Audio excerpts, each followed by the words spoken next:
Assalamualaikum warahmatullahi wabarakatuh. Kembali lagi kita pada chapter yang keempat. Wah, laju kita Okey, sebab apa kita nak belajar? Bila kita nak belajar, kita kena baca doa. Bismillahirrahmanirrahim. Rabbi shrah lana sudurana wa yassir lana umurana wahlul 'uqdatam min lisanina yafqahu qawlana. Amin ya rabbal alamin. Okey. So, kembali lagi kita dalam subjek environmental engineering. Okey, chapter yang keberapa? Chapter yang keempat.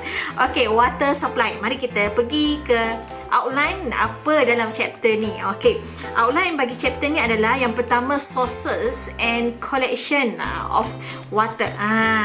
Water supply ni apa? Puan, apakah perbezaan di antara water dan wastewater? Water yang kita gunakan, wastewater yang kita buang. Okey, senang je kan? Water yang kita guna, wastewater yang kita buang. Macam tu. Jadi kita sekarang ni tengah water supply. Kita nak belajar dulu tentang berkaitan tentang air, water. Water ni, so kita kena tahu apakah sources dan bagaimana cara collect air tersebut. Okey. Ini kita nak belajar ni. Seronok kan? Environment ni memang seronok. Okey. Seterusnya adalah treatment process. Treatment process ni, apa proses-proses yang untuk kita air tu bukan senang-senang kita ambil macam gitu je. Kita kena buat proses aeration, ni solid separation, sedimentation, coagulation, softening, filter dan juga disinfection. Okey, dan juga water distribution system. Bila kita dah buat treatment, kita dah tahu mana punca air kita nak ambil. Mestilah lepas tu kita nak buat treatment, bukan terus minum, tak boleh. Lepas kita dah treatment air tersebut, bagaimana pula kita nak distribute air tersebut? Okey, dah tahu dah. Okey, so kita pergi ke seterusnya. Okey, introduction dah dulu. Okey, sebelum tu kita pergi kepada water quality. Okey, water quality ni, okey. As consumer, sebagai pengguna ni, we expect our water to be both aesthetically pleasing and safe to drink. Kalau kita ni sebagai pengguna, memang kita pengguna kan? Kita ni sebagai pengguna air, kita mestilah sebelum kita minum, sebelum kita menggunakan, kita mestilah ada nilai estetik yang boleh digunakan dan selamat untuk diminum air tersebut. Betul kan? Kalau kita nak minum air, contoh air 1 gelas. Tak ada pula air kat tepi saya ni. Okey, air 1 gelas. Okey, kita nak minum, kita pastikan air tu selamat. Okey, air tu berwarna coklat. Bukan air koko coklat. Okey, sungai yang coklat tu. Nak minum tak? Tak, kita kena rasa biar air tu selamat dan tak ada apa-apa berdasing di dalamnya. Ya, sebab itulah kita kena minum air yang bersih. Sebelum minum, bismillahirrahmanirrahim. Okey, seterusnya, water that does not impart a taste or odor. Tak ada rasa yang teruk sangat. Okey, dan odor, bau pun tak ada yang bau. Therefore, dia adalah pleasant to drink. Dipanggil sebagai palatable. Okey, maksudnya adalah boleh diminum. Air itu boleh diminum, itu dipanggil sebagai palatable. Okey. Tetapi tengok palatable ni bermaksud ini water that does not impart a taste. Maksudnya dia tidak mengganggu bau dan juga rasanya, dan juga ia boleh diminum. Ini dipanggil sebagai palatable. Tetapi apa itu potable? Okey, potable faham dia punya definition ni kena hafal Potable ni pula adalah water that is free of chemical. Okey, free of chemical, free microorganism and other contaminant, and is therefore safe to drink. Dia adalah selamat untuk diminum. Ini dipanggil potable. Okey, so you tahu apa perbezaan palatable dan potable. Mungkin kita perlukan air itu mesti ada kriteria palatable dan juga potable. Okey, potable ni adalah selamat untuk digunakan, diminum. Tetapi palatable ni pula tiada bau color dan boleh diminum. Dia berbeza lah. Ayat ni bahasa Inggeris je sebenarnya. Okay, lebih kurang je lah kan. Okay, palatable and portable. Air yang diminum mesti kena palatable dan portable. Okay, bukan kita minum table tersebut, tetapi air tu mesti ada kriteria tersebut lah. Okay, we expect our water to be both palatable and portable. Mesti bila kita nak minum air tu, kita pastikan dia adalah palatable dan portable. Alright. Jom kita pergi seterusnya. Okay, water quality ni apakah kriteria portable, apakah kriteria portable? Okay, mari kita tengok sini. Portable ni adalah safe to drink, selamat untuk diminum. Not necessarily aesthetic. Dia taklah estetik untuk pleasing diminum. Okay, dia adalah selamat untuk diminum, tetapi tidak perlulah dia berestetik. Estetik maksudnya dia berbezalah kriteria portable dengan palatable tadi. Kriteria bagi palatable adalah aesthetic pleasing untuk diminum. Maksudnya estetik mungkin warna air tu contohlah air sirap. Air sirap warnanya merah. Okey, warnanya merah, dia adalah palatable, boleh diminum, selamat bukan selamat diminum. Dia walaupun color macam itu, rasanya okey, baunya okey, wangi, dia boleh minum air sirap tu. Portable ni lain. Dia not necessarily aesthetic. Dia tak ada lah aesthetic color tu apa semua, tak ada. Okay. Portability effect by microbial, chemical, inorganic dan radionuklear. Ini adalah yang memberi kesan kepada air tersebut. Okey, bagi portable. Palatable ni adalah aesthetic pleasing. Maksudnya kita nampak dari segi estetiknya, dari segi color dan sebagainya. Consider the presence of chemical that do not pose of threat. Dia akan tidak mengganggulah dari segi human health. Okay. Palatable ni akan memberi kesan kepada chloride, color, corrosivity, iron, manganese, taste and odor, total dissolve dan turbidity. Mungkin air tu mesti sebab tu air tu mesti kena ada dua kriteria, itu potable dan juga palatable. Saling lengkap melengkapi. Selamat diminum, boleh diminum. Alright. Ini pula water resources. Di manakah punca-punca air ni yang kita nak ambil? Yang pertama, surface water. Hafallah sikit surface water ni kan. Mana tahu keluar exam kan. Okay. Surface water ni air pada permukaan. Okay. Dalam bahasa Melayu ni lah. Water in a river, lake, fresh water, wetland. Okay. Surface water is naturally replenished by precipitation and naturally lost through discharge to the ocean, evaporation, evapotranspiration, groundwater recharge. Bermaksud, nanti boleh baca yang selebihnya. Bermaksud, air ini adalah pada permukaan. Dia naturally, dia secara semula jadi wujud, okay, disebabkan oleh proses precipitation, okay, yang berlaku loss through discharge. Dia akan discharge into the ocean. Ni tengok ni. Ocean ni, okay, melalui proses-proses evaporation, evapotranspiration dan juga groundwater discharge. Mungkin daripada groundwater, air groundwater diturut keluar ke surface, iaitu ke river dan sebagainya. Ini adalah surface water. Yang lain ada boleh baca. Next, groundwater ni apa pula? Groundwater ni adalah fresh water located in subsurface pore space of soil rock. Okay. It is also water that is flowing within aquifer below the water table. Sometimes it is useful to make a distinction between groundwater that is close associated with the surface water and deep groundwater. Okay, faham macam gini je lah. Ni tanah, okay, tanah kita. Okay, groundwater ni adalah air bawah tanah. Yang mana mungkin groundwater ni daripada kalau kita buat telaga, ni telaga, telaga. Okay, bila kita buat telaga, korek-korek telaga, tengok, oi, ada kat air, ada air. Ini adalah air groundwater. Tadi surface water. Kalau surface water tadi, okay, surface water tadi, air dia tu sungai berlaku dalam proses disebabkan oleh proses precipitation, evapotranspiration kan. Okay. So ini adalah proses-prosesnya. Bezanya air bawah tanah dengan air permukaan, di atas permukaan. Okay, next.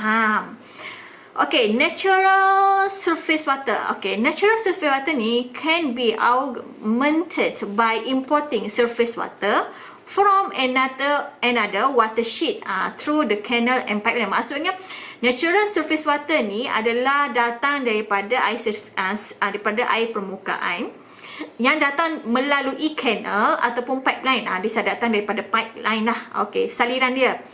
Okey, dan it can also be artificial augmented from any of the other sources listed here. However, in practice, the quantities are negligible. Okay, human can also cause surface water to be lost. Biasalah tu, surface water ni akan hilang sekiranya berlaku dengan pollution yang berlaku. Cuba tengok kat sini Okay, contohnya ni adalah air dalam bumi. Air di bumi. Okay, banyaknya adalah datang daripada saline ocean 97%. Ini adalah 3% saja. Okey, kalau kita tengok, kita pecahkan lagi fresh water ni. Okey, fresh water ni, ice caps and glacier ni air beku. Ni ground water 30%, surface water ni 0.3 je. Dan others adalah 0.9, tak banyak. Pecahkan lagi surface water ni. Okey, ni daripada tasik. Okey, ni swamps. Ni adalah river. Tak banyak sebenarnya jumlah air di muka bumi ni sebenarnya. Dipecah-pecahkan lagi. So, ini adalah statistik distribution of earth water. Okay. Next, ini adalah proses-proses. Ni mesti you all pernah belajar hidrologi ataupun akan datang you akan belajar hidrologi. Ini adalah the water cycle and groundwater. Macam tadi. Okay, surface water ni daripada bahagian atasan. Okay, to lake, river, ocean. Okay, contoh tengok okay lah, kita proses daripada atas dulu. First, ini okay, saya tunjuk dulu. Ini adalah bukit. Okay, ini adalah balam tanah, groundwater. Okay, sini adalah evaporation. Okay, first berlaku proses evaporation. Dia pun naik atas, proses pengejatan. Pergi naik atas, berlakulah proses condensation, iaitu awan. Next, dia pergi ke proses precipitation. Okey, lepas pergi ke proses precipitation, dia pun turun melalui snow ataupun rain. Lepas tu, air ni akan mengalir. Ada yang mengalir terus pergi surface water, surface runoff. Ada yang sorry. Ada yang terus, sorry. Sekejap, dia tak. Okey, ada daripada snow dan juga rain tu, ada yang terus infiltrate masuk ke dalam groundwater. Dia menjadi air groundwater. Lepas tu, groundwater ni akan discharge to spring, lake, river dan juga ocean. Ada groundwater terus pergi ke ocean, ada pergi ke lake dan sebagainya, ada pergi ke sungai. Okey, then lepas tu dia akan pergi ke, maksudnya groundwater ni boleh pergi ke surface. Surface run off. Then barulah dia boleh pergi ke sungai balik semula. Ini adalah kitaran-kitaran air yang ada wujud dalam muka bumi Tuhan ini. Seronok kan belajar environment ni? Semua kita belajar hidrologi, kita belajar engineering, kita belajar. So, ini adalah proses-proses. Kalau soalan ditanya, sketch the water cycle. So, macam ni lah. Okay. So, kena tahu macam mana cara penulisannya. Faham? Bila you faham, insyaAllah you boleh tulis. Okay, next. Ini adalah groundwater juga. Sama juga macam ni. Ini pula kalau menggunakan apa ni? Ni kalau gunakan groundwater. Telaga. Okay. Ni contoh daripada stream. Okay, berlaku precipitation. Hujan turun. Okay. Ni evaporation. Okay. Lepas tu, dia pun buat telaga kat sini. So, dia ambil daripada groundwater. Lepas tu, dia bawa keluar air ni pula. Pakai. Lepas tu, pergi pula kat stream. Dia macam tu lah. Ni adalah bagi groundwater lah. Faham Okay, so sekarang. Different. Okay, mari kita buat. Different between groundwater dan juga surface water. Apakah perbezaan di antara groundwater dengan surface water? Soalan ni sentiasa akan keluar. So, hafal ya. Groundwater ni adalah constant composition. Okay. High mineral content, low turbidity, low color, low DO ataupun no DO. Sebab tak ada berlaku oksigen kan. High hardness, high ferrum dan juga manganese. Okay. Surface water ni pula variable composition, low mineral content. Mestilah sebabnya tak ada air mineral bukan. Contoh kan kita buat air mineral kan, dia ambil air bawah tanah lah. Okay. High turbidity, ya, kalau kena sungai contohnya kan. Ada lagi dengan main campur dengan tanah dan sebagainya, mestilah high turbidity, kekeruhan tu tinggi. Okay. Next, color, DO, wujudnya presentnya sebabnya dia exposed with the oxygen. Okay, next. Low hardness, taste and odor. Okay. Next. Okay, ini adalah water supply system. Okay, mari kita lihat. Ini adalah before 2006. Ini adalah prosesnya. Okay, contoh ni, ini tempat simpanan air macam contoh empangan. Okay, empangan dam Okay, lepas tu dia pergi ke sungai. Sungai ni dia akan terus ambil water treatment plant. Ni macam contoh kalau kat Johor ni SAJ. Kalau kat Pahang, air Pahang. Kalau kat Kelantan, air Kelantan. Macam gitulah. Lepas tu, dia pergi ke balancing reservoir. Okay, dia akan pergi ke main pipe. Okay, lepas tu dia pergi ke service reservoir dan terus distributekan air tu. Part ni kan yang kita tengok kat depan rumah kita tu kan. Okay, lepas tu ni adalah pengguna, user kita lah. Okay, ini sebelum 2006. Ini adalah cara yang telah untuk mereka distributekan air tersebut. Tetapi ini pula after 2006. Mari kita lihat.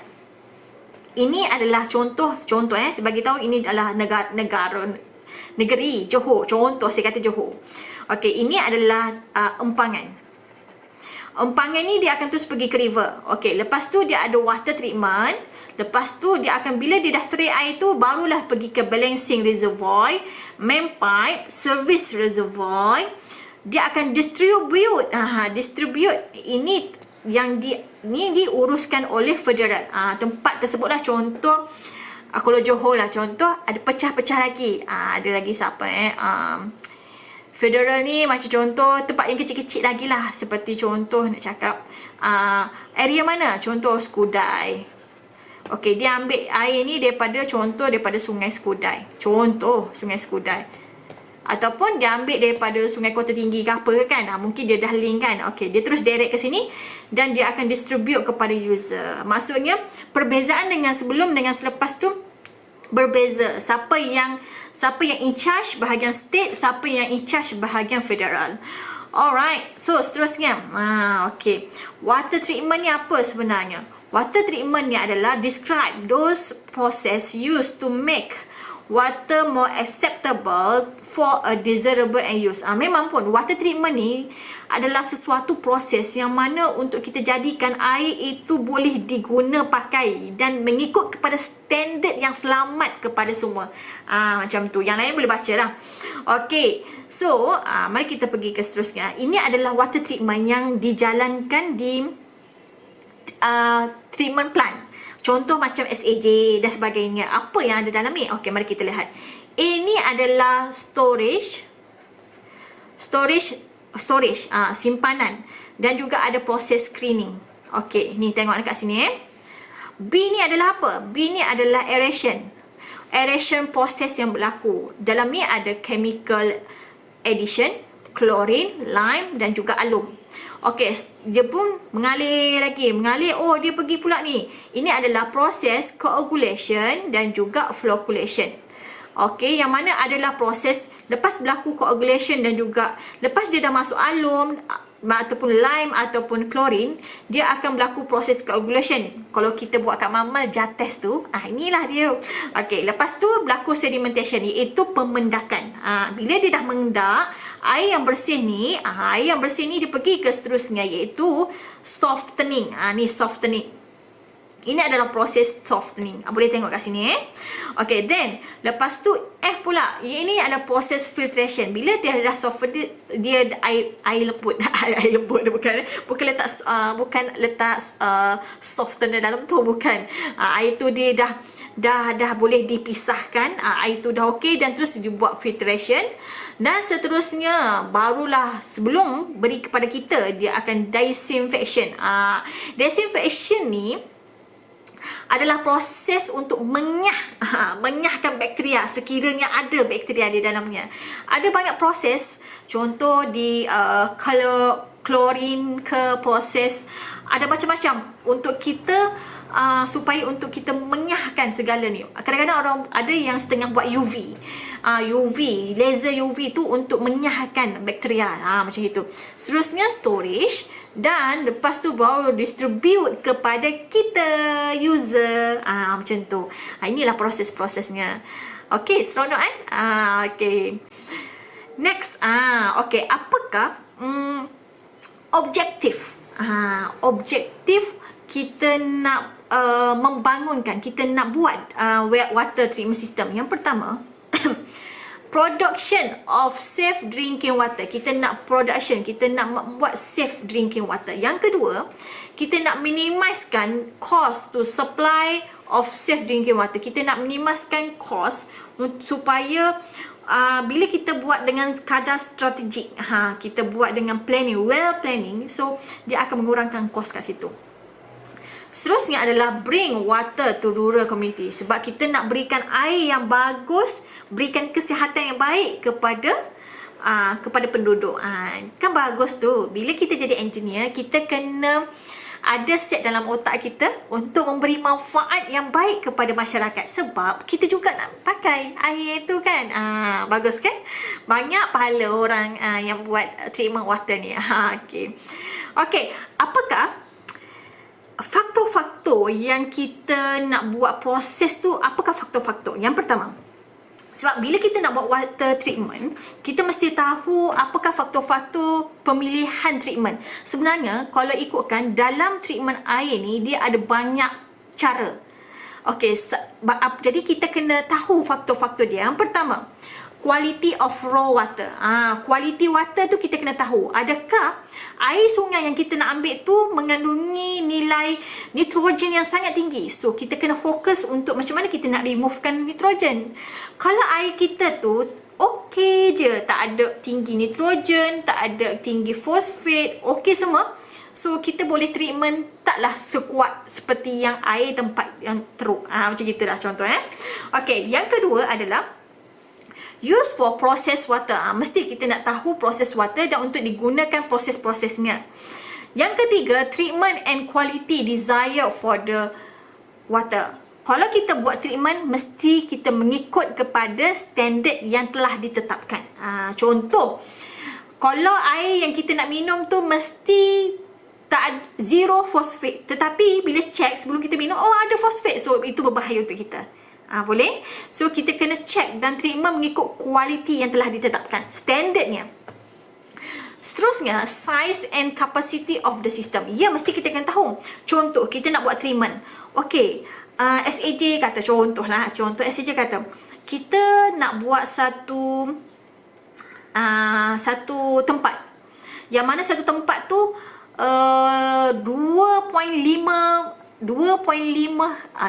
saya pun sangat ni 2,000 hektar contohnya, nak buat perumahan 2,000 hektar. So kita kena, sebagai engineer, contoh kita kerja dengan SAJ, kita kena tahu berapakah air yang diperlukan untuk kita distribute kepada semua tanpa ada masalah air. So kita kena tahu satu rumah ada berapa orang, contoh standard 7 orang contohlah kan. 7, berapakah dia menggunakan air satu hari. So kat situ kita kena design, kita kena kira. As an engineer, kita kena kira berapa semua. Macam gitulah kononnya kan. Kita kena tahu size dan capacity of the system. Dan kita pun kena check juga bila kita nak buat water treatment, kita kena tahu adakah boleh support. Contoh, kita design water treatment tu hanya untuk support 1,000 orang, tetapi orang nak pakai 2,000 orang. cukup tak air? Tak cukup lah, nanti air dia marah orang nanti. Okey. Okey, seterusnya yang kelima adalah cost of process. Setiap apa yang kita jalankan, mestilah kita kena tahu kos proses tersebut. Macam contoh SAJ, kan? SAJ dia dah ada tetapan dia. Setiap negeri telah ditetapkan mengikut standard ni masing-masing, mengikut kepada kos-kosnya. Biasanya SPAN, kalau you all pergi ke website SPAN, SPAN, okay, boleh check kat sini berapakah kos-kos setiap negeri. Okay, jom kita pergi ke seterusnya. Okay, ini adalah proses for water treatment. Proses tadi yang storage tadi, yang nampak kan hari tu skematik tadi. Okay, skematik tadi bagi A adalah storage dan juga screen. Bagi ni screen. Okay, storage ni adalah apa? Water is placed in a closed tank or reservoir. Reservoir ni juga dipanggil sebagai sungai. Call is a clear well to allow time for the chlorine to mix throughout the water in order to disinfect the water, then flow into the distribution system.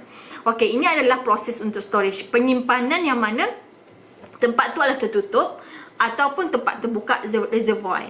Untuk proses pengah bakteria ni, disinfection. Okay, apakah kesan-kesan storage ni? Iaitu physical, iaitu physical ni gravity lah, 90% suspended impurity settle down. Okay, chemical, proses organic matter yang mana dia berubah menjadi nitrat dan juga free ammonia. Seterusnya biological, iaitu only 10% bacteria remain at the end of the 1 week. Optimum period of storage tank ni adalah 2 minggu saja.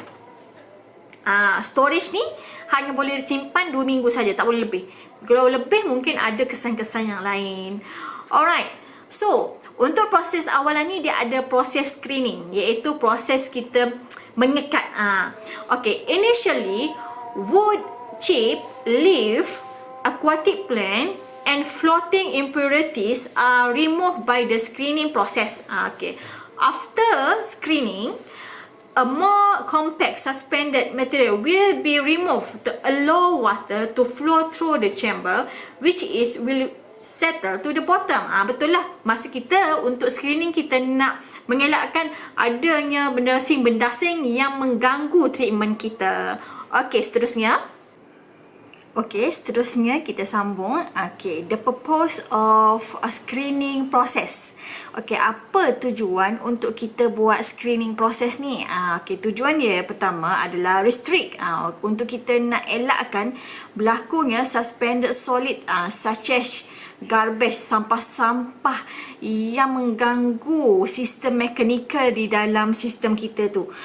Takut contoh kalau misalnya adanya wujud sampah, dia akan menyebabkan kita punya mesin-mesin yang kita tu akan stuck dan ia sangat berbahaya lah kepada kita punya, banyak kos lah untuk kita tanggung kos-kosnya. Alright, seterusnya prevent pump, pipe dan juga equipment from clogging or damage. Kita nak mengelakkan berlakunya masalah stuck di dalam sistem kita, dan juga untuk memudahkan next proses, setiap satu prosesnya. Seterusnya kita pergi pula types of filter. Dalam proses screening dia ada sistem filternya, ada 2 filternya, iaitu yang pertama adalah coarse filter, bermaksud filter yang besar lah, besar-besar sikit. To filter material such as the large floating garbage, untuk kita tapis sisa-sisa sampah-sampah yang besar. Dia ada coarse, yang kasar punya filter, dan juga fine filter. Fine filter ni apa pula? To remove floating material. Floating material, apa-apa saja material yang timbul. Seperti contoh apa nama panggil tu? Leaf ni apa panggil tu? daun-daun, apa-apa saja yang timbul di atas permukaan itu menggunakan fine filter. So ada ingat kalau soalan keluar dalam IPSL, okey, tahulah coarse dan juga fine filter. Okey, so kalau ditanya juga soalan apa explanation, okey, so you kena explain juga dia punya fungsi-fungsi bagi filter tersebut. Okey, ini adalah filternya lah. Contoh air masuk daripada sungai, air masuk kat dalam ni. Ni first ni coarse lah. Okey, lepas tu nanti bila sampai lagi kat dalam, dia akan ada lagi satu fine filter. Okey, very good. So kita pergi macam ni pun salah satu juga daripadanya. Sebelum pergi ke sana dia dah perangkapkan menggunakan jaring ini. Okey, next. Okey, P iaitu aeration. Proses yang seterusnya aeration. Aeration ni apa? Okey, aeration ni adalah satu unit which air and water, iaitu udara dan juga air akan memberikan sesuatu kontak. Pengudaraan berlaku. Aeration ni berlaku dengan proses pengudaraan berlaku di dalam air tersebut. Turbulence increase the aeration of flowing. Dia akan berlaku proses turbulence yang menyebabkan untuk proses pengudaraan yang berlaku. Kenapa proses pengudaraan ni penting sangat? Tengok ni ya. Dan apakah yang telah diaplikasikan di dalam water treatment? Water treatment yang pertama, water treatment practice is used for the following operation. Yang pertama, ini adalah carbon dioxide reduction. Operasi ni, aeration ni boleh mengurangkan carbon dioxide sebab kita berlaku proses pengudaraan. Yang kedua adalah proses oxidation of iron and manganese. Found in many well water. Dan juga banyak juga untuk kita proses oxidation tower ni kerana kewujudan iron dan juga manganese disebabkan oleh well water. Kadang-kadang ada satu juga air telaga. Telaga. So kita nak berlaku proses oxidation berlaku di dalam air tu, sebab tu kita buat aeration proses.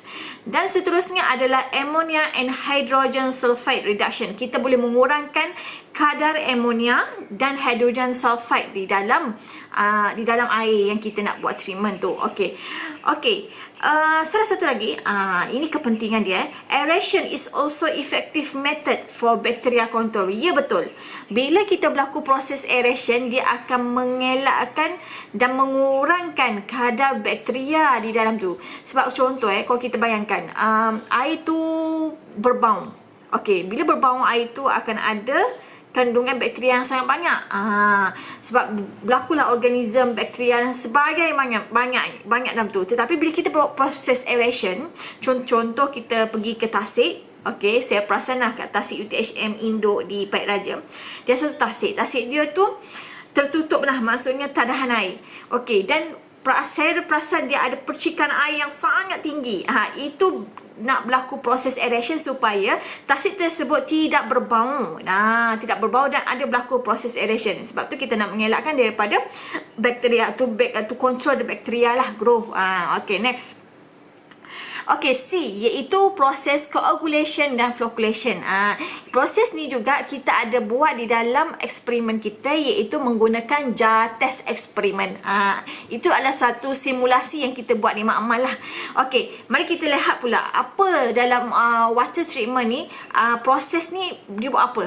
Coagulation dan flocculation ni kan. Coagulation dan flocculation adalah turbidity. Ingat tak turbidity? Kita belajar dia punya unit berapa? NTU. And suspended solid removal. Coagulation dan flocculation ni apakah parameter yang dijalankan? Iaitu turbidity dan juga suspended solid removal. Design objectives is removal of colloidal particle 1 nm nanometer to 1 micron micrometer. Maksudnya objektif ni dia adalah untuk memberi design supaya colloidal particle tu tak terlampau besar sangat. Dan ini adalah saiz yang boleh ditentukan dan boleh dilepaskan. Untuk proses ni, coagulation dan flocculation ni can remove bacteria, soil, sand dan juga clay particle. Betul? Next. Stable particle in natural system. Ini adalah untuk kita menghasilkan stable particle untuk kita berikan kepada secara natural kepada sistem. Macam tu. Seterusnya, particle in natural water generally in pH range 6 ke 8. Untuk bagi kes yang ni, proses coagulation dan juga flocculation, natural water pH-nya mestilah 6 ke 8, bukan darjah saja, pH-nya. Okey, seterusnya, light charge repel each other and remain suspended suspended in solution, stable particle and no aggregation impossible. So untuk proses coagulation dan flocculation ni, dia adalah satu gabungan yang mana satu prosesnya kita akan memasukkan ada beberapa bahan kimia. So nanti kita tengok seterusnya. Ni prosesnya. Cuba tengok Okey, ini proses dilute solution in natural low iron strength. Okey, contoh ini tambah-tambah ni adalah dia punya particle with negative surface charge. Okey, ni adalah particle negatif. Ni negative charge. Okey, partikel kita punya air itulah yang partikel-partikel yang kita tadi kan 1 nano tu kan, yang kita boleh yang objektif untuk kita design. Okey, ini adalah partikel tambah-tambah ni. Tambah-tambah ni adalah kita punya ion-ion yang untuk menarik dia punya strength dia kan, positif ion dan juga negatif ion. Okey, mari kita tengok.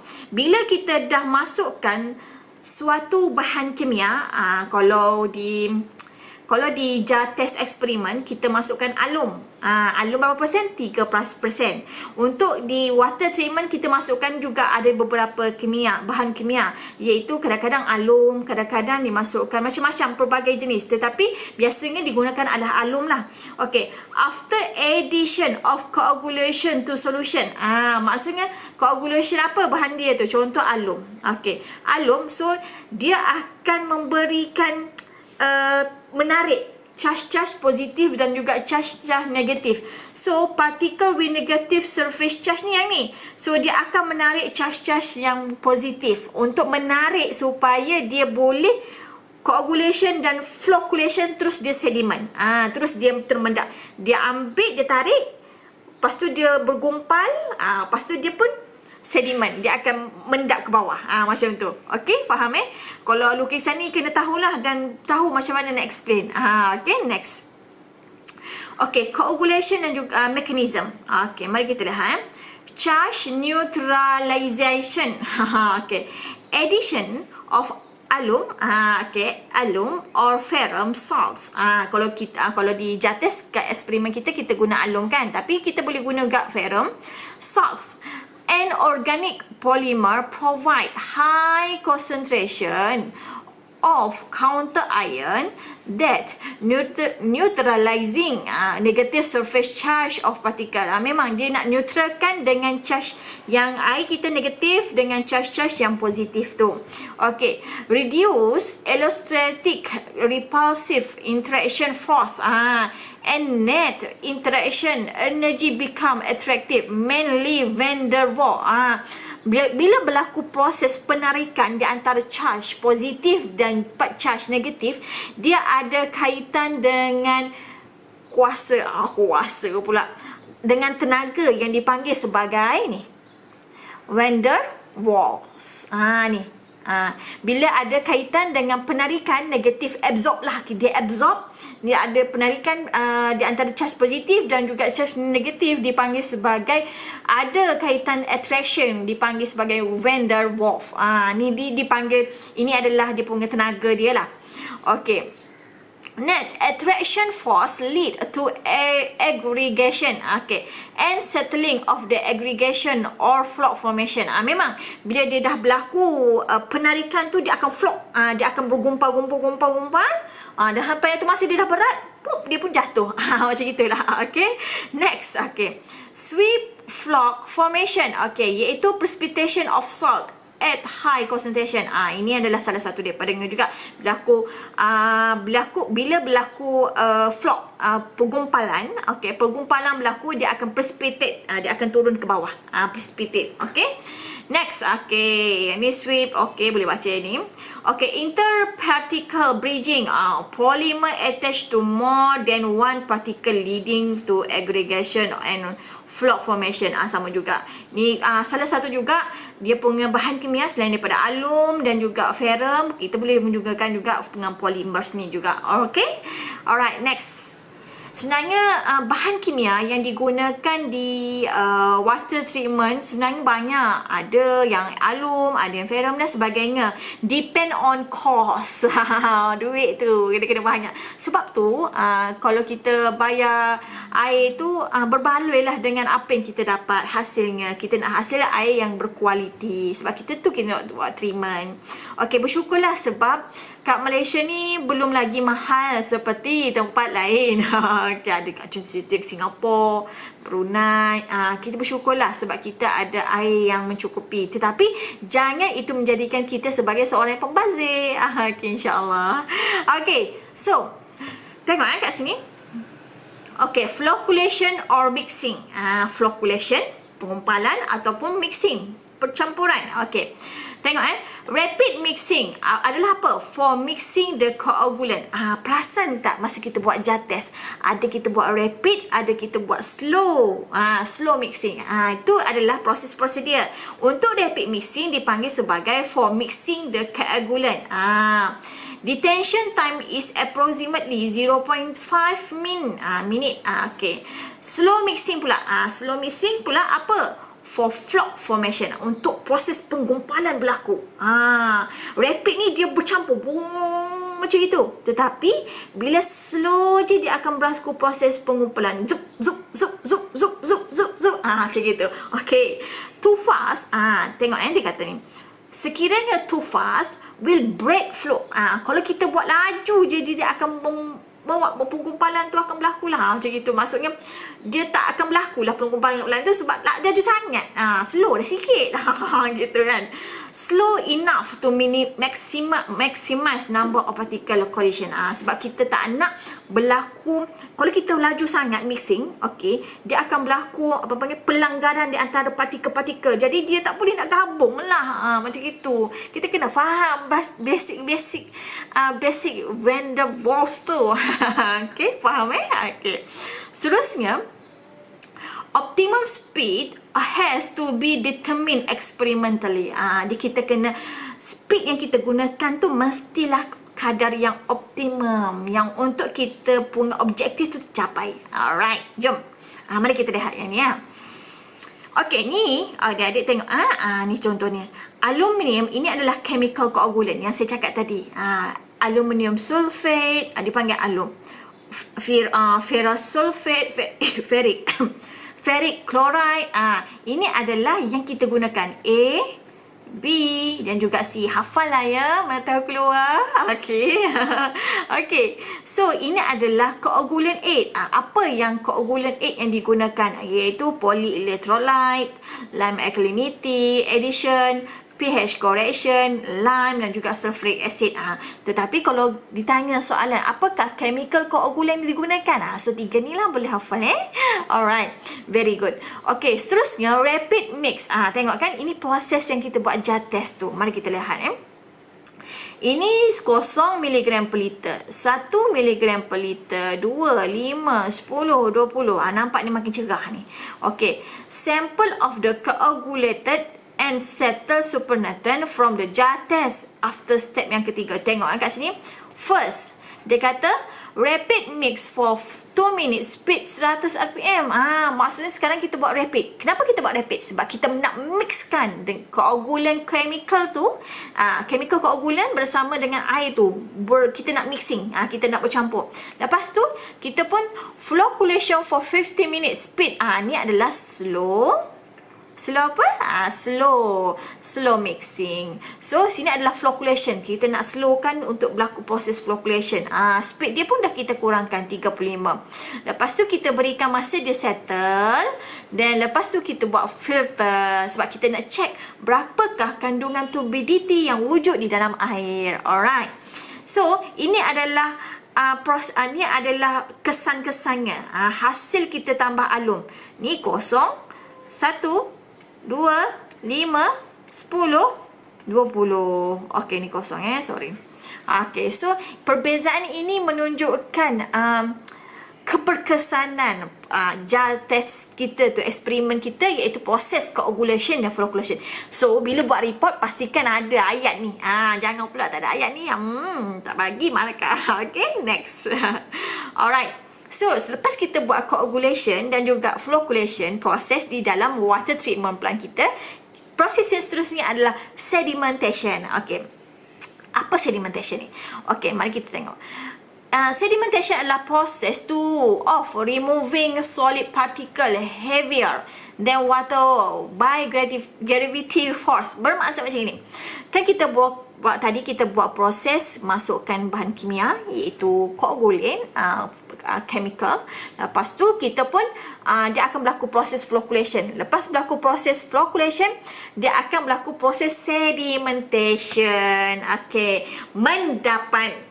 Okey, berlaku proses sedimentation, mendapan ni. Okey, dengan apa? Dengan gravity force. Ni panggil gravity force. Sorry. Gravity force ni. Okay, next. Sedimentation tank are designed to reduce the velocity of water so as to permit suspended solid to settle out of the water by gravity without the aid of chemical. Okay. Particle that will settle within a reasonable period or time can be removed using sedimentation tank. Dipanggil juga sebagai clarifier. Sedimentation tank ni, nama glamour dia adalah clarifier. Boleh. So clarifier banyak bentuk. Dia ada bentuk macam macam gini. Kalau contoh macam gini bentuknya. So ini adalah bentuk tepi. Kalau kita tengok daripada atas ni macam gini lah. Kalau saya buat 3D contoh saya buat 3D macam ni, alamat sengit pula. Macam gitulah. Sebab ni masa saya PhD, ini sedimentation saya, tank saya. Okay, next. Ni. Ini. Okay. Ini adalah rectangular, tapi saya punya dalam bentuk bulat macam gitu. Bulat silinder dan bujur.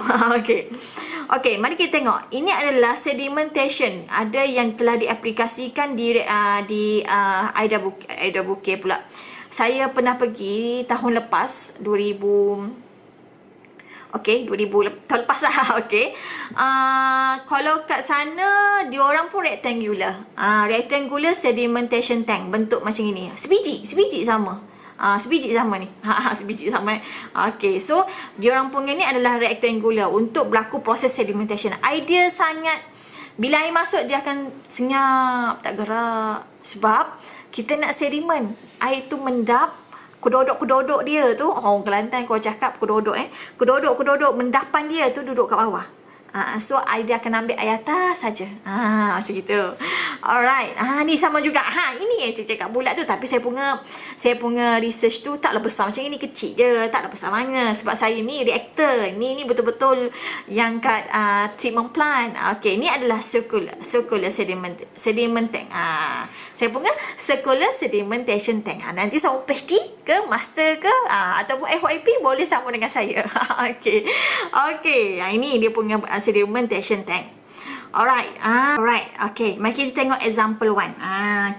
Example 1 dia kata kat sini, research scale water plant use low turbidity raw water and is designed its overflow weir at loading rate 175 meter cube per day per meter. If its plant's flow rate is 0.044 meter cube per second, how many linear straight lah. Meter of weir is required. Berapakah nilai linear meter yang panjang weir tu untuk kita perlukan? Apa yang patut kita kena buat? Ini pengiraan dia. 0.044 meter cube per second darab dengan 86,400. Ini dia datang dari mana ni? Mari kita lihat. Mari saya mudahkan. 0.044 contoh kita mainkan unit sekarang ni. So dapat nilai dia adalah 21.7 ataupun boleh digunakan sebagai 22 meter. Okey, cuba tengok di sini. 0 meter cube per second. Okey, bukan darab. Sekarang ni kita tengok unit yang bawah ni. Unit bawah ni dibahagikan meter cube per day kan. Bila kita darab, dia akan jadi meter cube ni kat bawah. Okey, day M ni duduk kat atas. So automatically meter ni habis. Buang. Okey, next. Sekarang ni yang ni masa. Ini pun masa. Tetapi kita tak boleh buang sebab unit ni berbeza.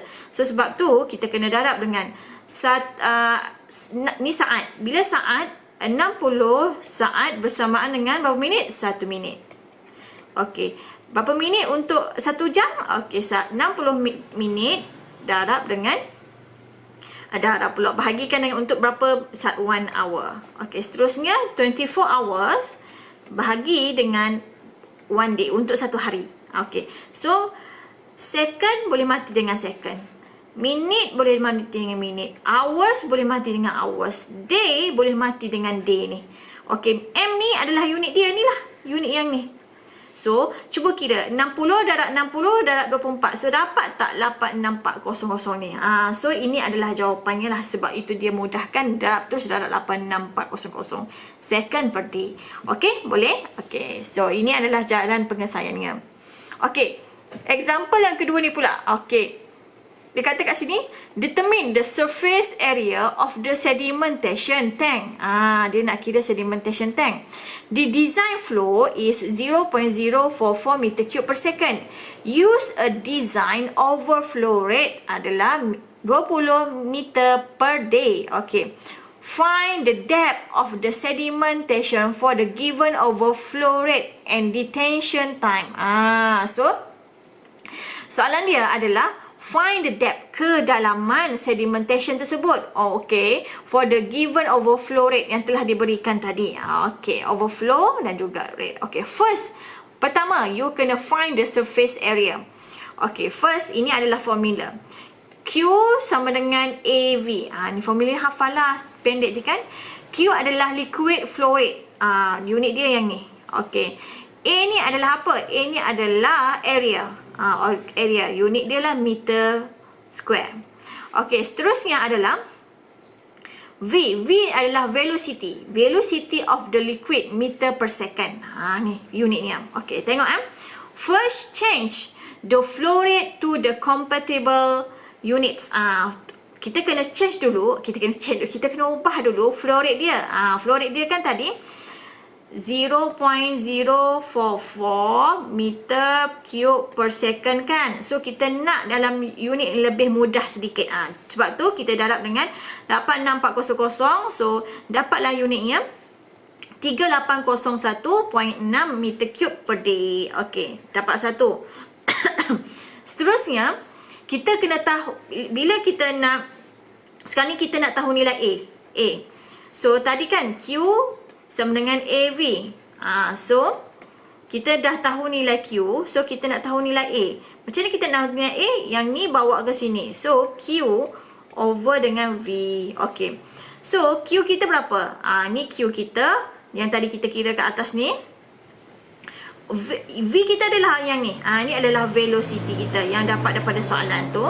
So, inilah nilai A-nya. Okay. Cuba test calculator you sama tak nilai ni. Alright. Okay, next.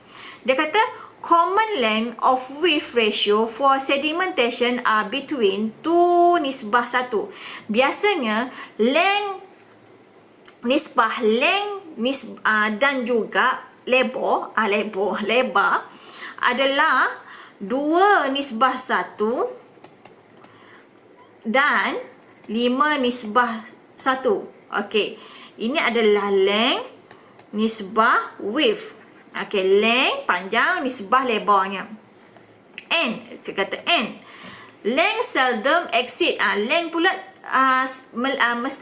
lebihnya 100 meter. Okey, panjang dia lah.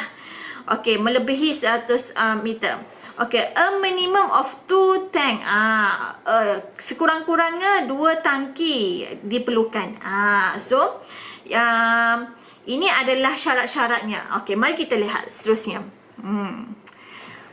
Okey. Let's continue with our design. Sekarang ni kita ni kan engineer, kita nak kena design lah. Okey. Dia kata kat sini, let's continue with our design. Consuming that we use 2 tank. Sekarang ni kita nak buat 2 tangki. Sebab dia kata tadi, sekurang-kurangnya buat 2 tangki kan. Kita nak buat 2 tangki. Okey. Each with the width. Width ni 12 meter. Ni sekarang ni kita anggarkan dulu. Kita anggarkan dahulu, kita nak letak kita punya kelebaran adalah 12 meter. A total surface area adalah 190. Yang tadi kita kira 190 kan. So, kan area ni macam gini, besar dia kan. Macam contoh macam ni. So, kita dah tahu kat sini kita tahu contoh lebar sini adalah kita kata 12 meter. Okey, ini adalah berapa yang kita nak kira? So, 190 meter cube bahagikan dengan 2 tank. Okey, bahagi 2 tank sebab kita nak buat 2 tank, kita nak design 2 tank. Lepas tu bahagi pula dengan 12 meter lebar dia. So, berapakah dia punya length dia? Okey, panjang dia adalah 7.9 ataupun dipanggil sebagai 8 lah meter. Okey, betul tak? Mari kita tengok. Tadi kan dikata ratio dia adalah sama ada 2:1. Okey, ataupun 5:1 kan? Okey, cuba tengok. Okey, this does not meet our length to width. Our length to width. Length to width. Ratio of 2:1. 2:1 pun tak match. Through 5:1 pun tidak match. Okey. The next step will be choose a smaller width. Mari kita try pula. Width yang lebih, lebar yang lebih rendah. Sebab, okey, cuba adik tengok Okey, length kita berapa? Tadi kan, kalau kita kira, kita choose, kita width dia, kita choose 12. 12 Okey, ni nisbahnya, ni adalah 8. Mengikut tak nisbah 2:1? Tak kan? Dia tak mengikut. So, dia tidak mematuhi lah untuk syarat ini. So, sebab tu kita kena ubah balik untuk yang seterusnya, iaitu kita buat lebar kita tu semakin pendek. Semakin pendek sikit. Okay. So, kita cuba pula 6 meter bagi width. Okay, 6. Width kita sekarang ni 6 meter. Okay. So, sekarang ni 190 meter cube. Okay, meter square. Bahagikan 2 tangki. Sebab kita nak buat 2 tangki. Bahagikan 6 meter untuk wide lebarnya. So, dapat 16. Okey, cuba kita tengok Kita punya 16 meter dengan 6. Okey, anggaran dalam berapa ni? 16 nisbah 6. Dia berapa? Dalam sini contoh ni 1. Okey, kita bahagi ni 1. Ni dalam 2 lebih kan? 2 lebih kan? 2 nak kat 3. So, 2 lebih lah, 2 something. So, ini mematuhi. Sebab dia masih lagi di dalam nisbah ini. Logik untuk digunakan. Ini adalah design yang kita perlukan.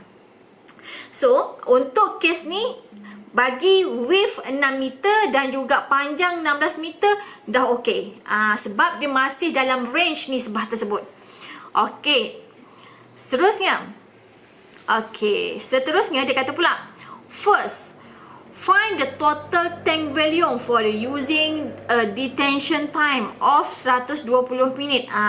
Okey, tadi kita dah tahu berapa area dia.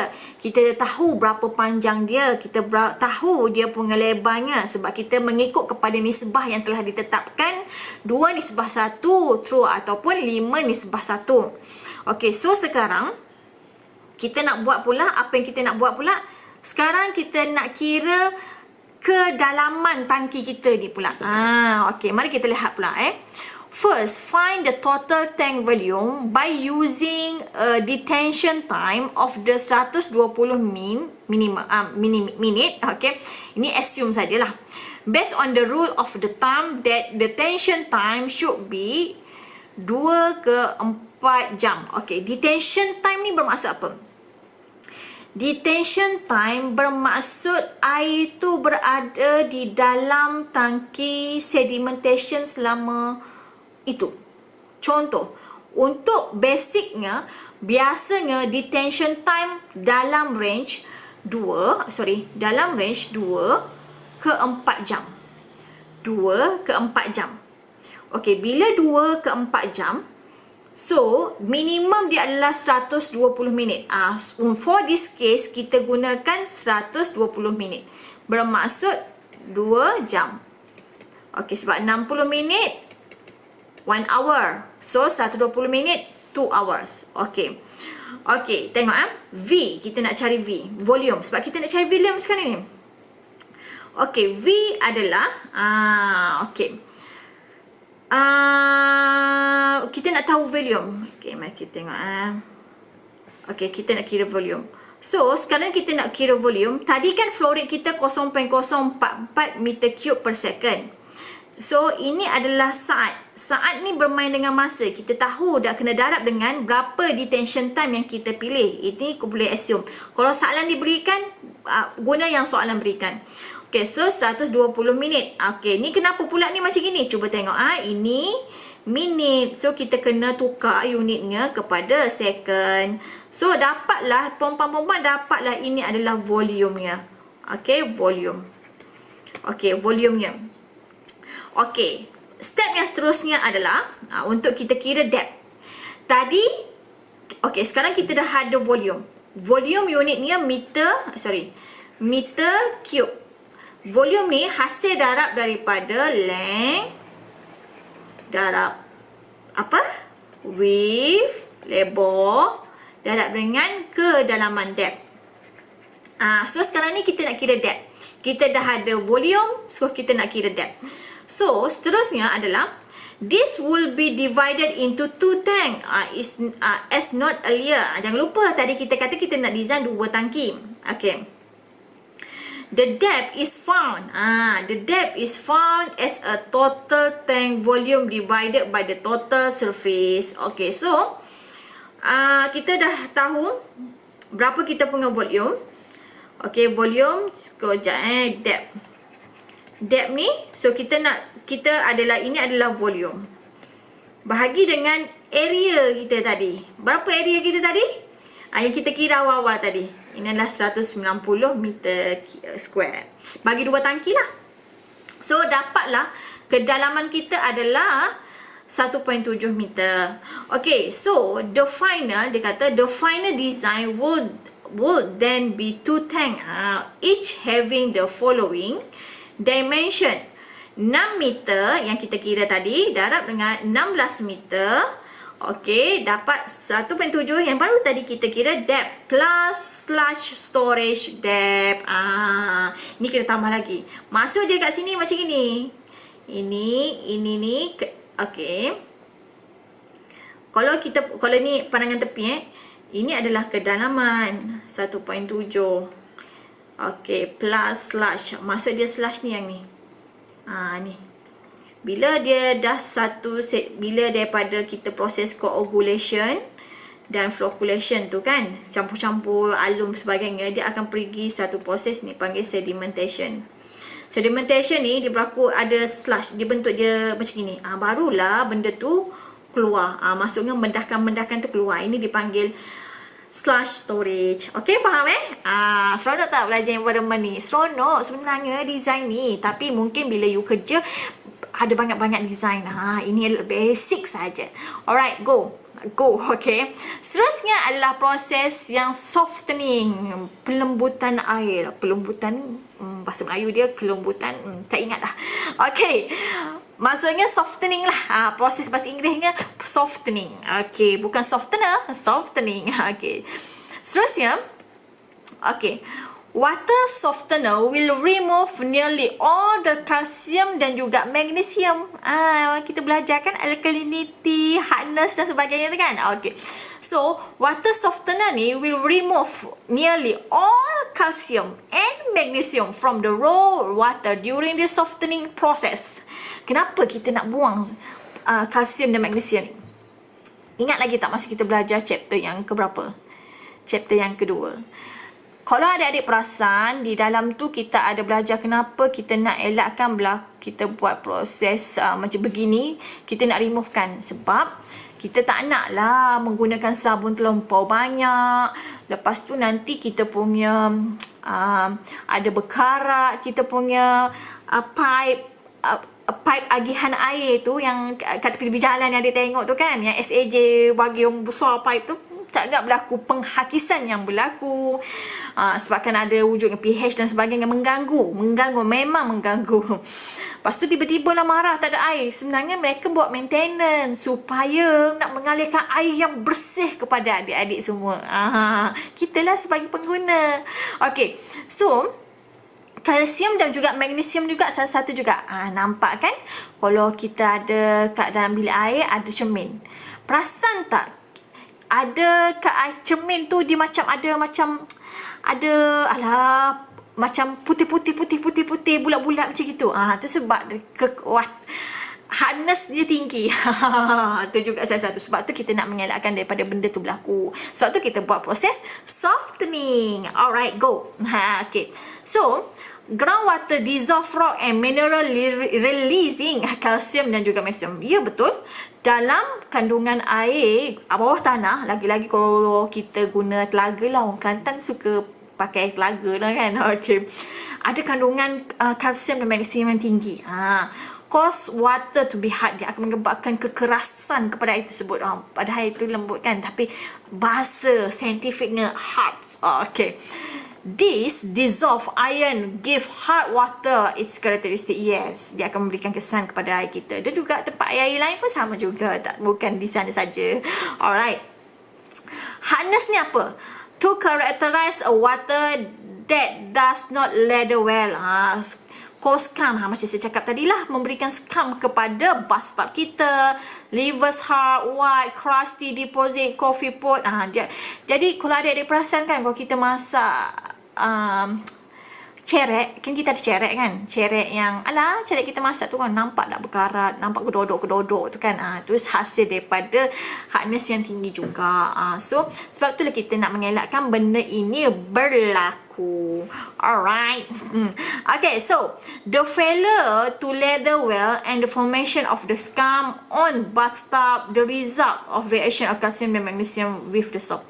Okay, sebenarnya ada solusi dia, iaitu menggunakan sabun yang banyak. Tetapi sabun yang banyak itu dia akan menyebabkan kesan yang lain pula, iaitu berlakunya ketinggian fosfat di dalam air.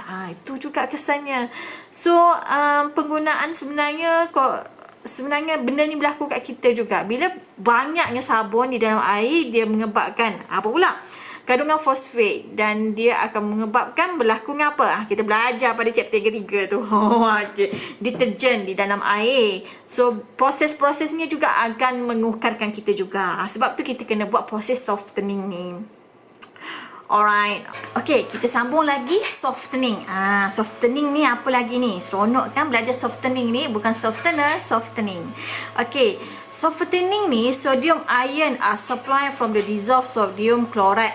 Juga boleh menggunakan softening ni, ada sodium ions, iaitu yang digunakan adalah sodium chloride salts. Boleh juga disebagai sebagai brine. Okey, ini sebagai pengetahuan sajalah. Okey, ada juga kaedah menggunakan zeolite ni. Iaitu dengan kaedah ion exchange process. Okey, seterusnya calcium Ca2+ and magnesium. Okay, iron that cause water hardness can be removed fairly easily by using the ion exchange process. Ya, betul. Kalsium dan juga magnesium boleh dibuang, remove menggunakan prosedur ion exchange. Iaitu yang van der Waals tadi tu. Okay. Charge positif dan charge negatif dia bergabung, boom, dan dia bergumpal. Bila bergumpal, dia akan berlaku proses precipitation dan sedimentation. Okay, next. Water softener are cation exchange device. Cation refer to positively charged ion. Okay, next. Okay, cation ni, cation exchange involve the replacement of the hardness ion with non-hardness ion. Okay, water softener usually use sodium natrium as exchange. Okay, as water pass through the softener, the calcium and magnesium thread plays with the sodium ion. Okay, sodium ion are held loosely and are easily replaced by calcium dan juga magnesium ion. Okay, during this process, free sodium ion are released to the water. Dalam proses ini, sodium ion akan riliskan di dalam air. Okay, ini prosesnya. Okay, the ion exchange process is the common method. Biasanya method ini adalah yang biasa dan dilakukan. Water softening process and illustrated in figure below. Ini prosesnya. Okay, yang mana hard water, okay, softening process. Hard water containing calcium dan magnesium dia masuk ke dalam ni. Okay, dia akan berlaku proses ion exchange. Ada magnesium ion, calcium ion, sodium ion. Then selepas berlaku proses ion exchange tersebut, dia akan terus air ni mengandungi kandungan sodium. Okay, sama juga macam gini. Ni pula proses brine solution containing sodium. Okay, yang ni pula prosesnya. Okay, lepas tu dia ada berlaku proses ion exchange saturated with the calcium dan magnesium. Dia akan pergi recharge, dia akan pergi, dia terus direct keluar. Air ini mengandungi juga containing sodium. Okay, so kita pergi ke seterusnya. Proses softening dah settle, baru kita pergi ke proses filtration. Proses filtration ni apa pula? Removal of flocculated particle of smaller size. Those that cannot be removed by settling. Apa-apa saja yang kita dah, kan sebelum ni kita buat settling, proses pemendapan. Lepas tu, ini kita buat filtration ni adalah untuk kita removekan flocculated particle of smaller size yang tidak boleh remove semasa yang sebelum-sebelum ni. So ini ada beberapa kriterianya, iaitu dia menggunakan rapid sand filter, iaitu higher throughput. Maksudnya sesuatu yang higher sand filter ni, rapid sand filter adalah sesuatu yang laju lah, laju untuk kita jalankan menggunakan sand filter. Seterusnya slow sand filter, maksudnya proses ini adalah perlahan. Okay, lower throughput. Okay, absorption is another important mechanism for the particle removal. Dia salah satu lagi proses absorption, penjerapan berlaku juga. Okay, dalam proses filtration juga, bila, okay, contoh ni filter. Bila filter berlaku, air masuk kat sini kan, masuk, asyik masuk je. Tetapi dia ada satu lagi proses dipanggil backwash. Back balik wash. Untuk apa backwash ni?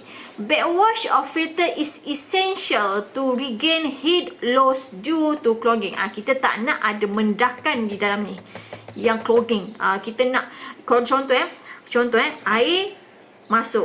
Ni contoh air masuk kat sini, water. Okay, air masuk je 24 hours, tak ada berhenti sekali. Lepas tu confirm di dalam ni ada benda yang terclogging, apa panggil ni, tersumbat. Confirm tersumbat. Bila air keluar, masuk keluar, tetapi dia tak ada backwash. Sebab tu kita kena backwash balik semua. Backwash untuk apa? Untuk kita tak nak heat loss due to clogging. Tak nak benda ni. Bila benda ni berlaku, so yang automatically bila backwash balik semula, dia akan keluar balik dan dia masuk balik dengan lancar balik semula lah. Macam tu. Okay, generally dia kata kat sini, with the chlorinated water to disinfect filter. Ni adalah generally with chlorine water with disinfect filter. Okay, ni contohnya. Ini bagi sand filter. Tengok sand filter use water purification, treating raw water, produce potable product. They are typically 1 ke 2 meter depth. 1 ke 2 meter depth lah. Ni lambat ni. Slow sand filter can be rectangular or cylinder in cross section and are used primarily to treat surface water, surface macam air sungai dan sebagainya. The length of the breadth of the tank are determined by the flow rate desired by the filter, which typically have loading rate 0.1 ke 0.2 meter per hour.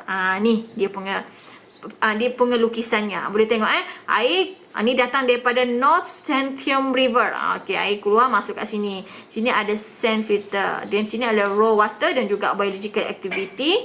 Okey, then air tu ada sand dan terus disinfect terus ke fluoridation prosesnya. Proses disinfection, penyah bakteria. Alright. Ini pula rapid sand filter.